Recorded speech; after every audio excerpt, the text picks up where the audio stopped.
They thought I lost my sight in the accident. What they didn't know was that weeks before it happened, I had already seen everything. My name is Jamal Rodriguez. I'm 36 years old, and I'm married to a man 7 years younger than me. Miguel thought blindness would make me weak. It didn't. It made me invisible. By the time the accident happened, my marriage was already collapsing. Did I just say collapsing? Yes, my marriage to Miguel was on the rocks. I had told my friends, quietly, shamefully, that I couldn't do it anymore. I was tired, emotionally, financially, spiritually. The stories about Miguel never stopped coming. Different women, different cities, a love child.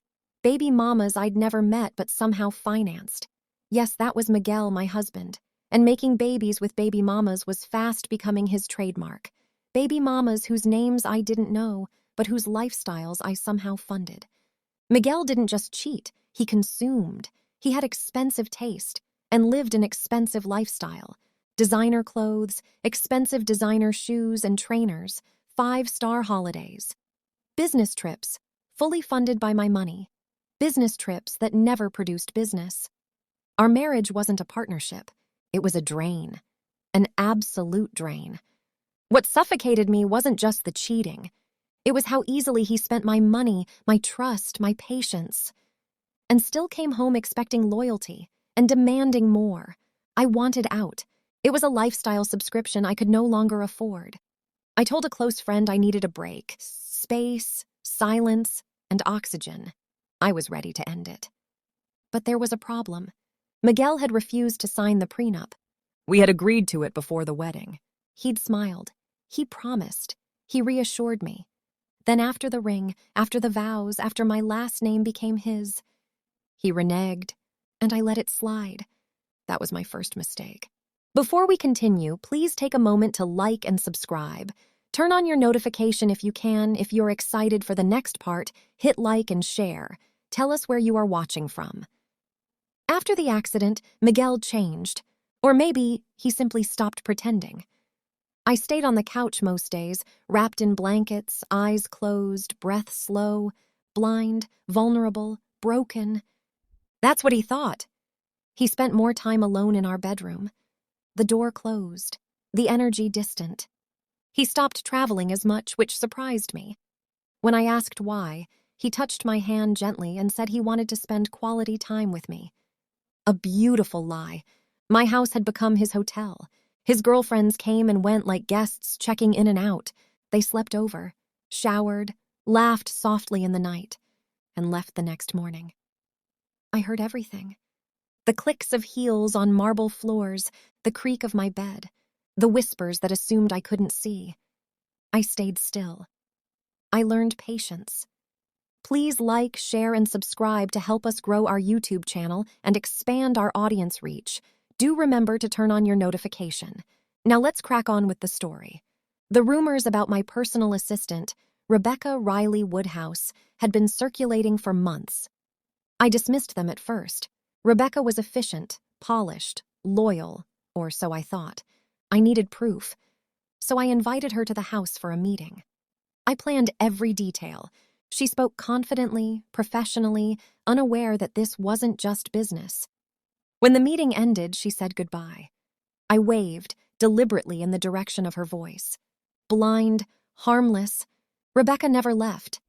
That night she stayed in my house. She slept with my husband, in my matrimonial bed. What they didn't know, what no one knew, was that I had installed 2 cameras in our bedroom weeks before the accident. The footage was devastating. The next morning, I almost broke. I flinched when I heard footsteps. My heart pounded as Rebecca walked past me. Wearing my bathroom robe and holding a cup of coffee, I'm completely at home. I held my breath. I kept my eyes closed, because if I opened them, then everything would end too soon. The first time I heard the baby cry, I thought I was dreaming. It came from the guest room, soft at first, then louder, sharp, real. I lay still on the couch, heart pounding, listening. No, this wasn't a dream. That was when I realized I was finally meeting one of Miguel's secrets, one of his baby mamas. I heard her before I saw her. Her voice cut through the house, Loud, angry, unrestrained. She wasn't whispering. She wasn't careful. She didn't need to be. They argued in the hallway just outside my line of sight. About money. About how long it had been since he'd visited. About the last transfer he'd sent, and how it wasn't enough. She was furious. From the tone of Miguel's voice, I could tell something I'd never known before. He was scared of her. He begged, apologized, lowered his voice as he tried to calm her down. I listened, stunned. This was the same man who spoke over me, who dismissed my concerns, who spent my money without explanation. Now he sounded small, desperate. I would never raise my voice at Miguel. I had too much respect for him, or maybe I had respect for the man I thought he was. Another night, another woman. Different perfume and different laugh, same routine, and it hurt to watch. But it was also fascinating. Because this time I wasn't just a wife being betrayed. I was a witness. Every kiss, every argument, every overnight stay, captured in crystal clear HD, time-stamped, backed up to the cloud. Miguel had stopped being careful. He no longer checked doors twice, no longer whispered, no longer pretended. My house had become a stage, and he performed freely, confident I could no longer see. I stayed still. I let him unravel, because I knew something he didn't. This story wasn't being told in whispers anymore. It was being recorded And one day, very soon, it would be played back, in court. Welcome to this episode titled, The Mistake Miguel Never Saw Coming. By then I was done waiting for accidents to reveal the truth. I decided to manufacture one. I arranged for my solicitor to visit. Not impulsively, not emotionally, precisely. I called Melissa Walker Grant, senior partner, my family solicitor. Principal at Blackstone and Grant Solicitors. A woman who didn't raise her voice because she never needed to. Everything was pre-planned. Her visit would coincide with my next meeting with Rebecca. Timing is everything. The meeting with Rebecca went as it always did. Professional, polite, predictable. When it ended, she said goodbye. I waved deliberately in the direction of her voice. Blind, trusting, harmless. I listened carefully. Doors opened, doors closed, footsteps faded. Rebecca had left. She hadn't. She went straight to my bedroom. The moment the house fell quiet, I sent a single message. Now. Melissa had been parked nearby the entire time. She entered the house, silently, efficiently, like a woman who already knew exactly what she was walking into. The stage was set. I stood outside my bedroom door and knocked. Rebecca opened it. She had nothing on, nothing at all. I kept my face neutral, my eyes unfocused. I pretended not to see her. But Rebecca saw something else. She saw Melissa. And for the first time, she understood she had made a catastrophic mistake. Melissa didn't shout, didn't gasp, didn't flinch. She looked Rebecca up and down once calmly. Then she asked, in the clearest voice I have ever heard, "Would you like to explain what you're doing naked in my client's home?" Rebecca froze. That was the moment. The moment the fantasy shattered, the moment the lie collapsed. Miguel wasn't there to protect her. There was no performance to hide behind, no blindness to exploit, just consequences and witnesses. I stayed still. I said nothing. Because the mistake Miguel never saw coming wasn't the cameras, it wasn't the recordings, it was this. I didn't need to catch them in private anymore. I was ready to expose them in daylight. Miguel came home late that night. I was in the living room, not on the couch, sitting upright, waiting. He paused when he saw me. Just for a second. Men always do when something feels off, even if they can't name it yet. He greeted me gently. Soft voice, careful steps, the way you approach something you believe is fragile. I smiled. It wasn't the smile he knew. He asked if I'd eaten, if I was tired, if my head hurt. Concern performed perfectly. I answered calmly, politely, not too much, not too little. Then I did something small. I stood up, without assistance. He noticed. I saw it in the way his shoulders stiffened. "I thought you were resting," he said. "I was," I replied. Silence stretched between us. I told him Rebecca wouldn't be coming back. I said it casually, like a scheduling update. He blinked, too slow. "Why?" he asked. I tilted my head slightly as if thinking. "She's no longer suitable," I said. Nothing else. Miguel walked toward the kitchen, then stopped. He asked if anything had happened while he was out. His voice tried to sound normal. It failed. I turned my face in his direction, perfectly, directly. I didn't say yes, I didn't say no, I said, "You should sit down." That's when I saw it.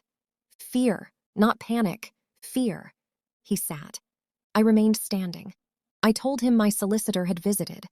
I told him everything was being taken care of.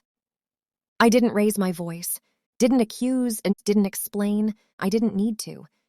He asked me what I meant. I said, "You'll find out soon." Miguel looked at me differently then, like someone reassessing the room they thought they knew. I could almost hear the thoughts rearranging in his head. He tried to laugh it off, tried to touch my hand. I stepped back. Just one step. Enough. That night, Miguel slept in the guest room. Not because I asked him to, because he no longer knew where he belonged. And as I lay in my bed, alone, awake, perfectly still, I understood something clearly for the first time. The woman he married had been blind to many things, but the woman he came home to that night, she could see everything. Rebecca didn't come to the house again. That alone told me everything. She called instead. Once, then twice, then 3 times. I didn't answer. Silence is very loud when someone is running out of options. She left a voicemail. Her voice was different, smaller, thinner. She said she wanted to clear up a misunderstanding, that she didn't know how things had gotten so complicated, that Miguel had told her the marriage was over. Interesting. Men always say that right before the truth arrives. By the 4th call, she was crying. Not sobbing, crying carefully. The way people do when they still believe there's a way out. She asked if we could meet. Just the 2 of us. I agreed. We met in a quiet cafe. Public, neutral, safe. Rebecca arrived early. She stood when she saw me, unsure whether to sit or speak or apologize first. I walked directly toward her. No hesitation, no searching. Her face drained of color. She started talking immediately, too fast. She said Miguel told her I was blind for good, that I was heavily medicated, that I didn't really understand what was happening around me. She said she never meant to hurt me, that she thought I already knew, that she believed I had accepted things. I listened. I always listen. Her hands were shaking now. She asked what Melissa wanted, what my solicitor planned to do. That's when I finally spoke. "I'm not here to negotiate," I said. I watched something inside her fracture. She whispered that Miguel promised to protect her. I said nothing. She said he told her everything would be fine. Still nothing. She asked if I was going to ruin her career. I looked at her then, fully, directly, and said, "That depends on how honest you decide to be." Rebecca broke. Not dramatically, not loudly. She leaned forward and lowered her voice. She told me everything. How long it had been going on. How many times they met in my house. What Miguel said about me. What he promised her. She offered messages, photos, voice notes, evidence she thought might save her. She slid her phone across the table. I didn't touch it. I didn't need to. Because by then, Rebecca finally understood something. She wasn't being punished. She was being documented. When she left, she didn't hug me, didn't apologize again. She looked relieved. People often do when the weight of pretending finally lifts. That night, I went home and sat quietly in the dark. Not on the couch, not pretending to sleep, just breathing. Because Rebecca breaking wasn't the end. It was confirmation. Miguel had lied to everyone, including himself. If you enjoy watching gripping, gritty drama and stories like this that keeps you guessing, please like, share, and subscribe to support our YouTube channel and help us keep these stories coming your way. Don't go yet. Make sure you subscribe if you haven't, because the ending of this story will blow your mind. Melissa called me into her office on a Tuesday. Neutral days are always the ones that change your life. Her office was calm, orderly, glass, leather, silence. Everything in that room was designed for endings. We sat across from each other as she laid out the evidence: printed transcripts, time-stamped footage, messages, transfers, travel records, my life reduced to exhibits. Melissa spoke clearly, efficiently. What would be submitted? What would be challenged? What could not be denied? I nodded. I had already grieved the marriage. This was just administration. Then my phone vibrated. Once, I glanced down instinctively. I shouldn't have, and it was a notification, a message I hadn't been expecting, but somehow already knew was coming. Rebecca. I didn't open it immediately. Some truths ask for permission before they destroy you. Melissa paused, watching me carefully. "Do you need a moment?" she asked. I shook my head and unlocked the screen. Rebecca was pregnant. Twins. Miguel's twins. The words blurred, then sharpened. Medical confirmation. Weeks along. Undeniable. The room felt suddenly smaller. I didn't cry. That surprised me. What I felt was something colder. Final. Melissa waited. She didn't rush me. She didn't soften the moment. That's why I hired her. I placed my phone face down on the desk. "I'm ready," I said. Melissa nodded once, then she slid the final document toward me. The filing notice. This was no longer preparation. This was action. The evidence would be submitted. The narrative would be set. The record would exist, permanently. As I signed, I understood something with painful clarity. Miguel hadn't just betrayed me. He had replaced me. Not emotionally, logistically, a future planned without my consent. When I left the office, the sun was out. People walked past me laughing, living, unaware. I stood still for a moment. Then I kept walking. Because the woman who had pretended not to see had finally reached the part of the story where blindness was no longer useful. Miguel didn't find out in court, not at first. He found out at home. It was a quiet morning. Too quiet. He was halfway through his coffee when the knock came at the door. Firm, professional, unavoidable. I stayed seated. He stood. The courier handed him the envelope. Thick, official. His name printed cleanly on the front. He looked at me. Just briefly. I didn't look away. He opened it slowly, page by page. I watched his face change as he read. Confusion first, then disbelief, then something like dread. He asked what it was. I told him the truth. "It's the filing." His hands started to shake. He flipped faster now, too fast. That's when he saw it. The timestamps, the screenshots, the still images pulled from video. Our bedroom, the guest room, the hallway, the house. He looked up at me. Really looked, for the first time in months. "You said you couldn't see," he whispered. I nodded. "I said I was blind," I replied. "I never said I was unaware." He stood there, frozen. I rose slowly from my chair.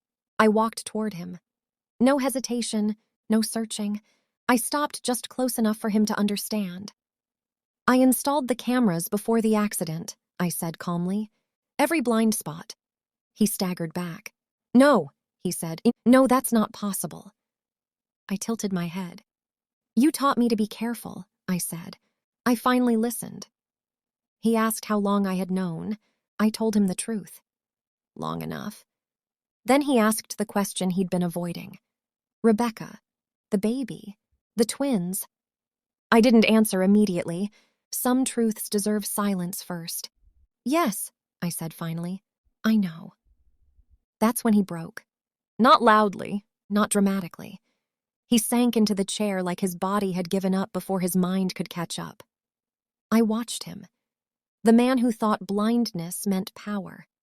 The man who believed invisibility belonged to him.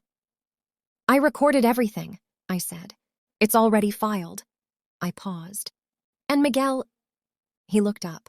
I met his eyes. "Today is the last day you ever underestimate me." I turned away, walked down the hallway, past the rooms that held his secrets, past the bed that stopped being ours long ago. Behind me, I heard him whisper my name. I didn't answer, because the woman he married had once been willing to look away. But the woman he met that day, she had seen him clearly, and she was done. Please take a moment to like, share, subscribe, and leave a comment below. And don't forget to turn on your notification if you can.